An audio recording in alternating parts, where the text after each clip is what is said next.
What if you could do less work and still scale your business to six figures? If you are a coach, consultant, or service provider, I'm gonna share with you how you can scale your business to six figures and create a six-figure empire with the audience you already have. That way, you can own your time, you can build a team, put your business on autopilot, and spend more time doing things you love like traveling or being present with your family.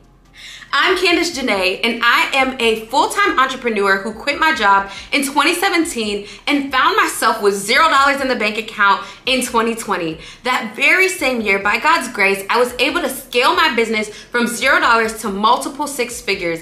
And ever since, I've been helping women just like you scale their businesses to six figures, have five-figure launches, and really walk in their God-given authority.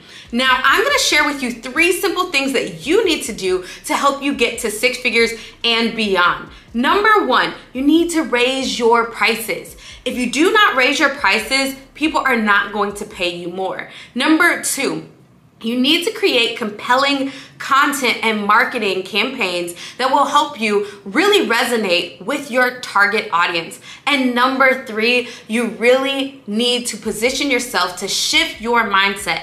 When you shift your mindset, you'll understand that there are already people within your audience who are ready to pay you high ticket prices, and you just need to show up to serve them. So I'm gonna be sharing with you exactly how you can get high ticket clients on autopilot using social media in my free video, so stay tuned. Click the link down below to get access to my free training that will show you how to get 4 to 5 figure clients without wasting time on sales calls that don't end in sales. So go ahead and click down below, and I look forward to being a part of your six-figure journey.